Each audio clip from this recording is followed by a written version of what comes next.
Right, so you've probably noticed already that this is very different to the kinds of videos I normally put on this channel. Normally the videos are scripted, they take a long time to put together, but I wanted to make a different kind of video just to get my immediate thoughts on Sony's recent announcement to do with physical media and digital games, because I'm a big fan of digital media, I'm a big proponent of it, and I'll get more into that in a minute and give my opinion on that and why I think it's important and why I like it. But I just wanted to give my initial thoughts really, and hopefully generate a bit of a discussion with you watching. I'd love to hear your comments, I'd love to hear your thoughts, to let me know what you think, and maybe we can have a bit of a discussion about it. So this isn't scripted, but I have got some notes to keep me on track. So it's not just going to be me coming off the top of my head, but it will be a bit looser, a bit more informal. So if that's something you'd be interested in, then I hope you listen to my opinion and give me yours. I'd love to hear what you think and love to have a discussion. And I'd seen a couple of videos talking about this from channels I watch, especially the one by Adam Koralik, which I will link to. It's fantastic. He's great. And I just thought, given that I actually have a very small platform, but a platform nonetheless, I thought I'd make this video and talk about it and give my opinion. So that's what I'm going to do. And I hope that's something you're going to find interesting. And if not, that's fine. So for anyone who isn't aware, the other day, Sony released a statement, and they said, in response to shifting trends in consumer preference, new games will be released on PlayStation Store and at retailers in digital formats only. So that was their announcement. Now, this isn't immediate. This is going to come into effect starting January 2028. But this was their announcement. And they say this is a natural direction for Sony Interactive Entertainment to adapt to consumer trends as the general preference for digital media significantly outpaces physical discs. The transition will enable us to align more closely with how most of our community prefers to access and play games today. So that was their statement. And it's already caused a lot of criticism online, and I'll get into that as well, and about whether it matters and how widespread this criticism really is. And what I think is interesting is the language is quite positive. It's spun as to suggest that Sony are being really attentive to like the needs of consumers. They're adapting to consumer trends, and I know that this is just corporate marketing. I'm not saying that it's genuinely a positive statement, because I don't think it is. But I think what's interesting is that there seems to be no acknowledgement of. I mean, it's a very short statement, but there seems to be no acknowledgement of saying, we know some people like physical media, but this is why we're doing it, whatever.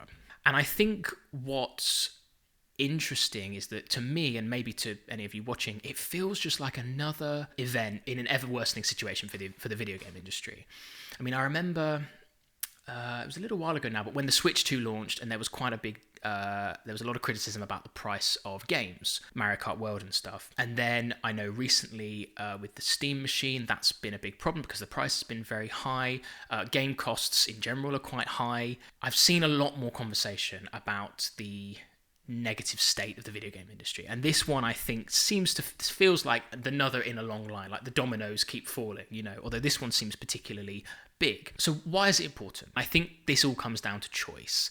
Yes, I do have some digital games, but the choice to get it physically has always been available for most of the games that I want to play that are new. I think the other reason that it's so important is that it's Sony who are the ones making this statement, who are saying they're going to do this.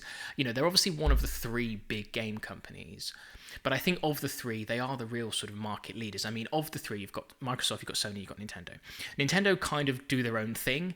You can play third-party games on the Switch and the Switch 2, but I don't think anyone who is interested in Call of Duty or FIFA, or it's not FIFA anymore, or 007 First Light, or any of the games that are the big AAA releases that aren't made by Nintendo, I don't think anyone is clamoring to play them on the Switch 2. If you have a Switch 2, it's probably because you want to play Nintendo games, and if you can play third-party games on it too, that's great. If you are someone who is interested in big game releases that aren't made by Nintendo, you've got two choices. You've got Xbox and you've got PlayStation, and of the two, PlayStation is easily the most popular in this generation. And of the last generation, Microsoft, I don't know what they're doing. I know they've got their new CEO who seems to be having quite a positive reception. I'll be interested to see what happens there. But for now, Xbox seem to be kind of on life support. So the fact that it's Sony saying it, I think, is such a big deal, because I think if Microsoft had come out and said, yeah, we're going to stop supporting physical media, I don't think anyone would care that much. I think they'd think, well, I wasn't going to buy an Xbox anyway, so what's the point? I think that's part of the problem, or part of the reason it's been so controversial, is that Sony are in the market, Sony have a much stronger position. I think it means a lot more for them to be cutting off support. So why is physical media important then? I think that's the next question. Because, Sony aren't wrong when they say consumer preferences are shifting away from physical discs. I mean, that's not untrue. But the reasons this is what I think are important for physical media, and we'll get onto retro games in a minute because I'll talk about that. But even for buying games that have come out now, I think these are the two big things for physical media. Firstly, I can sell them if I want to. Now, I'm someone who likes to keep my games. I don't know why you can't see it, but I've got some games stored over there. I like to have a collection.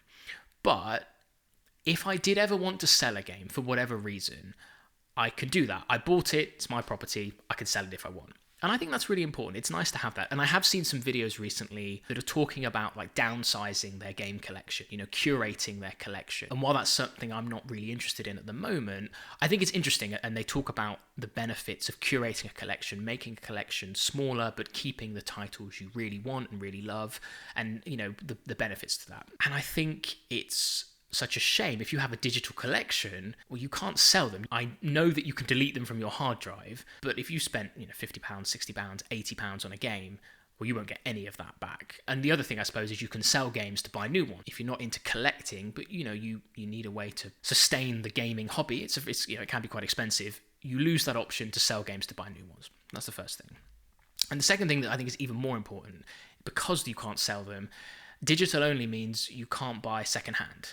And for me and for a lot of people, that is so important. I mean, I can't remember the last time I bought a new game, like a new in the cellophane, in the plastic wrap game. Recently, my flatmate and we played through Donkey Kong Country Returns on the Switch, and it was great. We had such a good time.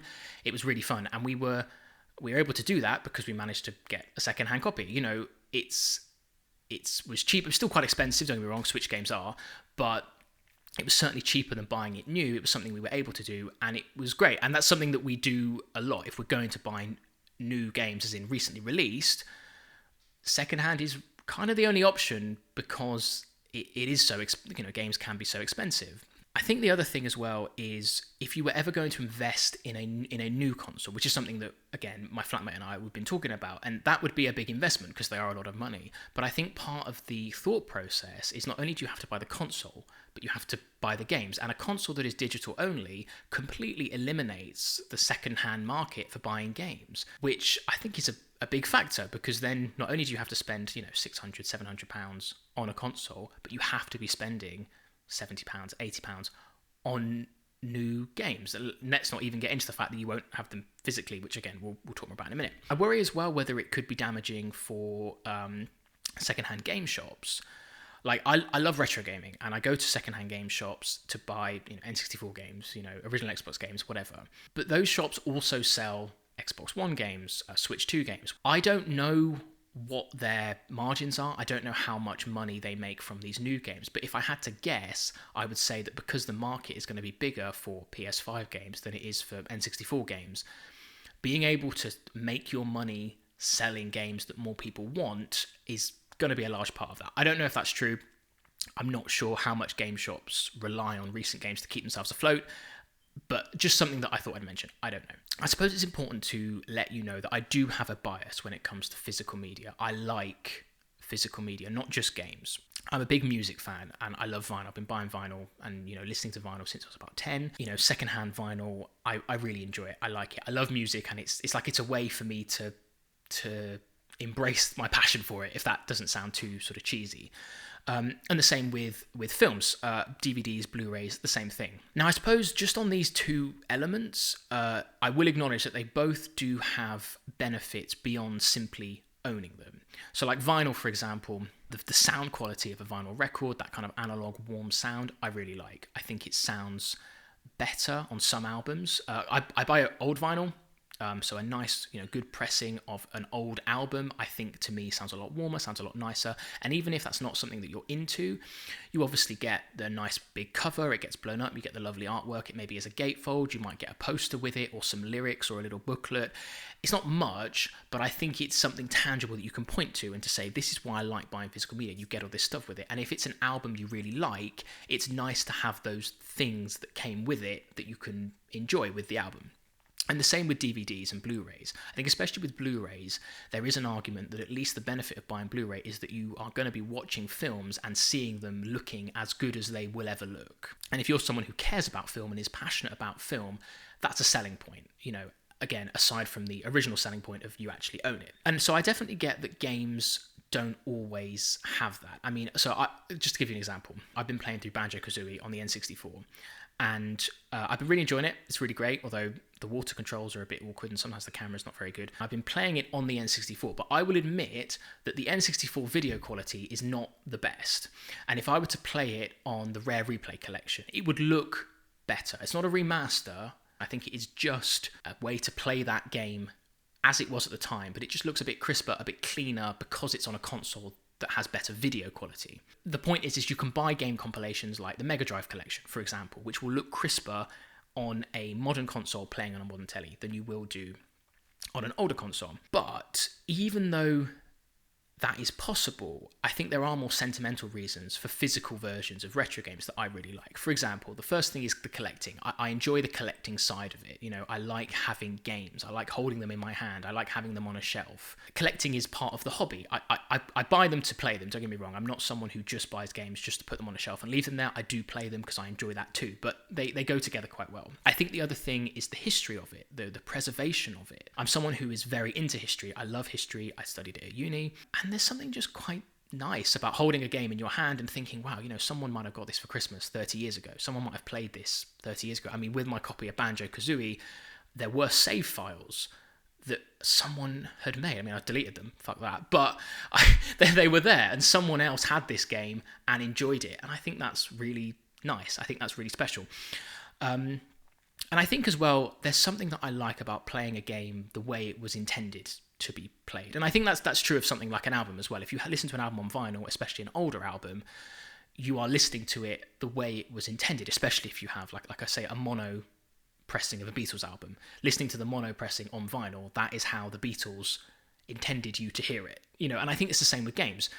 As much as I could play Banjo-Kazooie on Rare Replay, if I can, if it's possible and if it's financially viable, I always prefer playing it on the original console because I think that's what it was designed for, and that just feels like part of the experience, feels authentic. And look, these are all very fluffy, romantic arguments.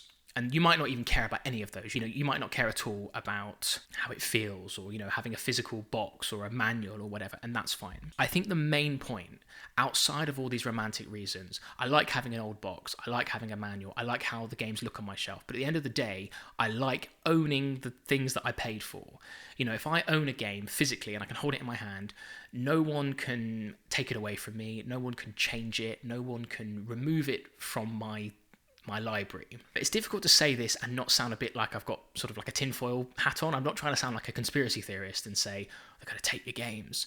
Because I know that most games are on stores for a long time. But I think it is interesting to bear in mind the context of Sony's decision, given some of the other things that have happened recently. So, for example, a couple of weeks ago, I think it was maybe 2 weeks ago, Sony put out a statement saying that due to a licensing agreement, anyone who bought certain films on the PlayStation Store will no longer be able to access them, and they would be removed from your video library.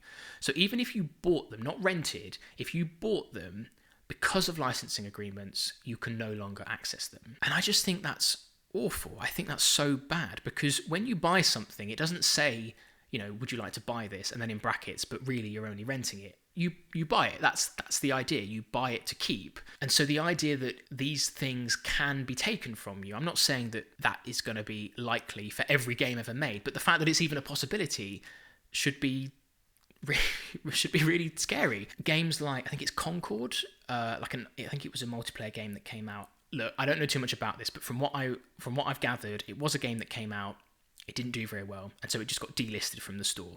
It's just worrying. It's the potential that I think is the real problem. The fact that these companies can do that. And if a console is just online, there's nothing you can do about it. So as much as I think all those reasons I mentioned earlier about why I love physical media, the big one, the most important one, is that once you own it, you can do what you like with it. You can play it as often as you'd like. You can keep it forever if you want. You can sell it if you want. And I think as well, especially at the moment, you know, the way that the world is, the way that the economy is, games cost a lot of money. You know, games are expensive. And I think the fact that you don't even own it, given the money that you're paying, is wrong. And I think that the fact that the choice has been taken away, because at the moment you do have a choice to buy physical or to buy digital, and I don't mind that. If you want to buy digital, knowing the consequences, that's fine. Sony made another announcement recently that I think has got a bit buried in all this talk of them stopping stopping physical games.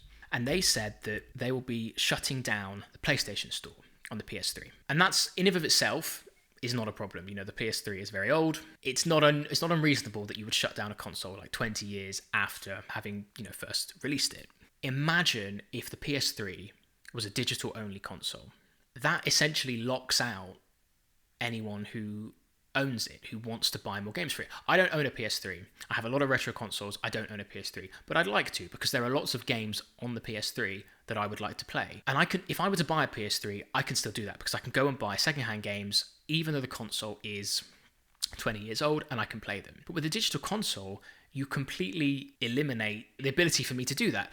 And even if you bought the console at launch, you still kind of give it a shelf life, because once the store goes down, people can no longer buy games that they didn't get a chance to buy earlier. Even if you own a PS2, for example, and even if you had a PS2 right from the launch, you can still go and buy games for it secondhand if you want. And I think that just makes the idea of owning a console that little bit better, that you can keep it for as long as you want, and you will get the same use out of it as you did right when you first bought it. I mean, again, go back to Banjo-Kazooie. I bought Banjo-Kazooie about 6 months ago. I only got around to playing it now, and like I say, it's great. I'm really having a good time with it. Imagine if the N64 was a digital-only console. I went and bought my console, and it doesn't have Banjo-Kazooie on the hard drive. Well, I can't play it then. I guess what, I have to get another hard drive with a game loaded on, or another console. It's just sad. I just think it's a shame. And look, I know that this is a smallish group of people in the grand scheme of things. I definitely understand that. I just think if we're talking about games as an art form and games as a genre of entertainment that has a history like film, that should be preserved, you know, and there might be exclusives that live and die on the PlayStation 6.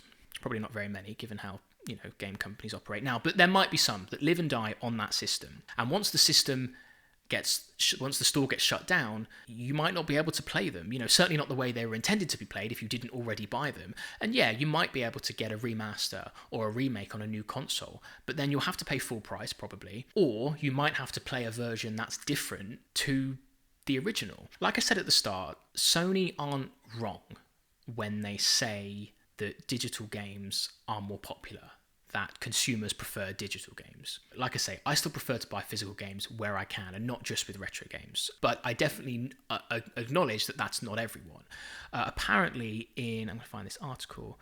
Apparently in 2024, in the UK, physical boxed games represented 10.4% of new game purchases. Now, I don't know, this article, it seemed all right, but they didn't list their sources. So, you know, that might be wrong, but it didn't surprise me, put it that way. I know that physical games are not as popular. I mean, just to give you an example, in the UK, we used to have a series of shops called Game, and Game just doesn't exist anymore. Game used to be a real high street fixture, and it has pretty much gone out of business. I suppose we have places like CEX, but even they sell phones, they sell cameras, they sell, you know, hard drives or whatever, they sell consoles. They have that area to fall back on. So that's why the idea that physical games only make up 10.4%, it wouldn't surprise me if that was true. So yeah, Sony are right when they say that physical games are not as popular. I completely agree with that. I think it wouldn't be as bad if I had faith that focusing on digital games would lead to cheaper consoles.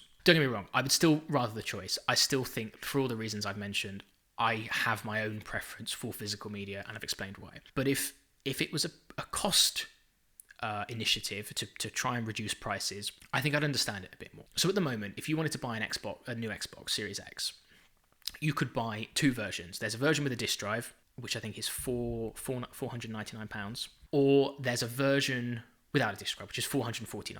See, you've got a trade-off there. If you want a version that can play discs, you pay more money. The console without the disc drive, so without as many parts, it's probably cheaper to produce, therefore you get a discount.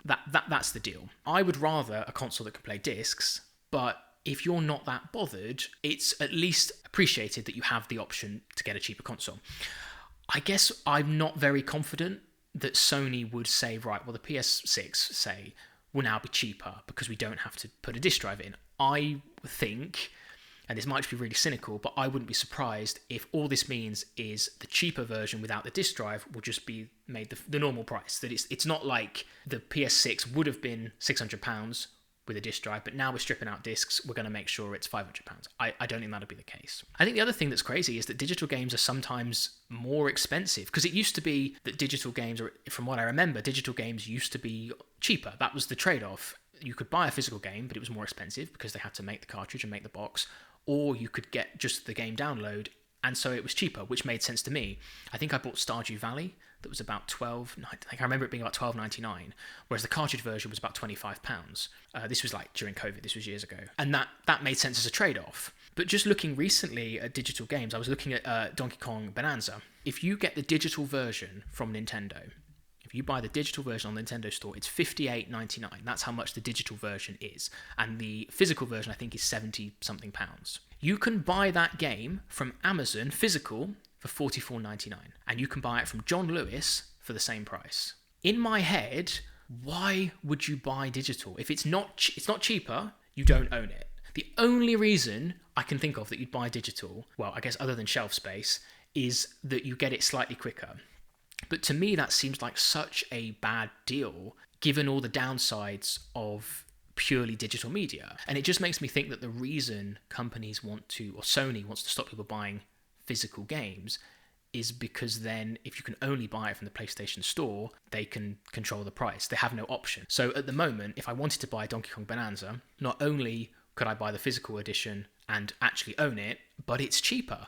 And there's nothing Nintendo can do about that. If they were digital only, that would completely change everything. Imagine if Nintendo went digital only and the Nintendo Store was the only place you could buy Donkey Kong Bonanza. I would have to pay the more expensive price, and it would have all the problems with digital media that I listed a minute ago. Overall, I think the reason that this feels so significant is that it strips out the choice. That's the big thing here, the choice. I am someone who likes physical media, as I've said, and there are some people like me, not lots of people comparatively, but enough people that it matters to them. And I think that the fact that it strips away the choice is really problematic, especially because this choice is the ability to actually own the things you buy or essentially just rent them. This decision will stop anyone buying secondhand games. It will stop people selling the games they own, and it will mean that you have to pay whatever price Sony charge, potentially even for games that are several years old. I mean, that's another part of the trade-off. I can't remember the last time I bought a game on the day of release or a week of release. It's just a fact of life. If a game comes out that I'm interested in, I know that I have to wait maybe about a year before I go and buy it, because I buy it secondhand, it's cheaper, I can't afford to just buy new games when they come out. And that's fine. Look, it would be great to play a game on day one and be in the conversation and enjoy it with all the other people who have, bought it on day one. But I'm still really grateful that I have the opportunity to play those games, even if it does take a year or so to get them, because the ecosystem exists that I can do that. And yeah, maybe online stores like the PlayStation Store will put in deals, will reduce prices to take into account that a game has been out for a certain amount of time. But you don't know that. If the PlayStation Store is the only place you can buy it, why would they lower the prices? I mean, they don't need to. It's not like you can buy it anywhere else. That is very cynical, and I do understand that's very negative, but it's hard to look at big game companies positively, given everything to do with the industry and how much the conversation about prices, money is so prevalent.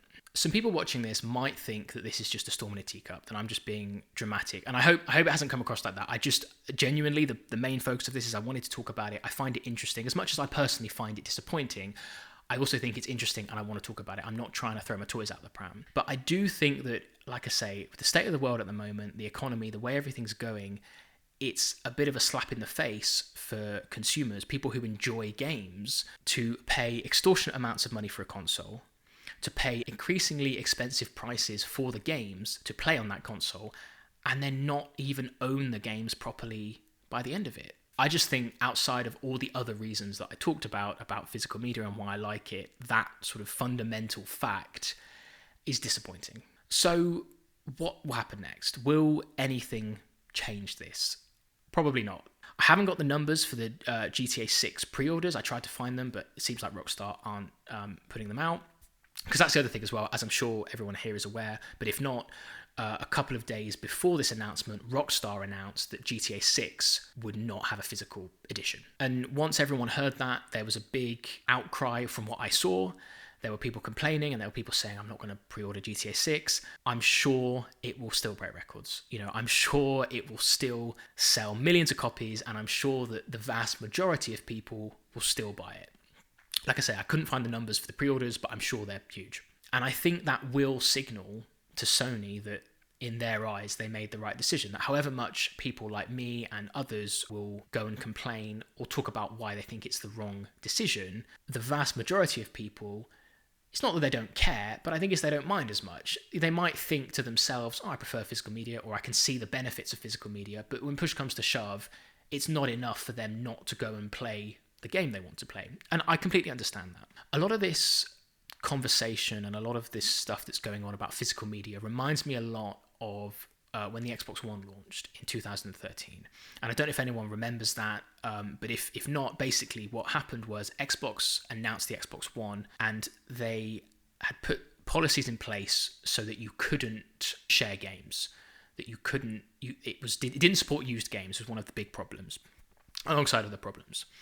And there was a massive backlash to the point that Xbox reversed their decision. And in fact, Sony at the time, who were also launching the PS4, made fun of the situation. And they made a video that was like, here's how you share games on PlayStation 4. And it was just a guy handing another person a game. And I think those policies from Microsoft completely ruined that launch, and I genuinely think is a big reason why Microsoft now aren't doing well, because the Xbox One didn't do well, because it just poisoned the conversation right out of the gate. The first big coverage of your console is negativity, and I just don't think now, 12 years later, 13 years later, whatever, I don't think there is as much support for physical media. I think in the 12 years since, with streaming being more popular, with people buying games more digitally, Game Pass, and the fact that streaming your games has become much more popular, I just don't think there are enough people who care enough about physical media to make Sony change their mind. And I think the other thing as well, like I said earlier about the reason why it's important that Sony are the ones making this decision, I think if Microsoft came out like Sony did in 2013 and said, we just want to say we support physical media, as much as I'd like that, and I think it was a good decision, I don't think enough people see Xbox as a valid alternative to PlayStation. I mean, Xbox are not doing well. And like I say, I know they have a new CEO who seems to be trying to turn things around, but I don't think Xbox, the brand of Xbox, are in as strong of a position as Sony and the PlayStation were in 2013, where by that point, they had turned the PS3 around, they'd regained their image, they were in a good position, so that when they opposed Microsoft's policy, a lot of people thought, yeah, well, in that case, I'll buy a PS4. The choice is, you have a genuine choice.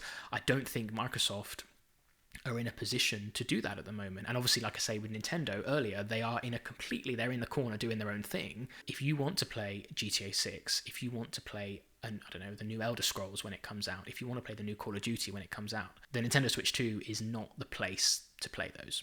And it's not just numbers and stats either. I mean, just in my own life, I know that digital games are more prevalent. I mean, when I go home to see my family, I'm in the house with my brother and my cousin. They live there, and all three of us are into games. They're not into the retro games, but we're all into like modern games.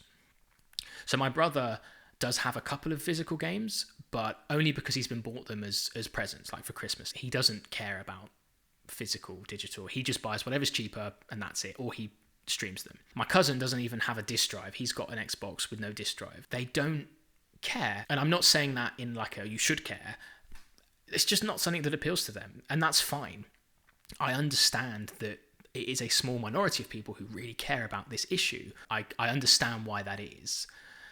But I just wanted to make this video to give my opinion, to give my thoughts, and to express disappointment about what I think it means for the industry. The fact that it's Sony, it will have, I think, an effect on what other games companies do moving forward. And I think that's a shame. And I think as well, you know, on a more sort of fanciful level, the effect it will have on this art form that I'm really passionate about, which, you know, again, is not as tangible, but I do think it's important with everything to do with game preservation, game history, experiencing games as they were meant to be played.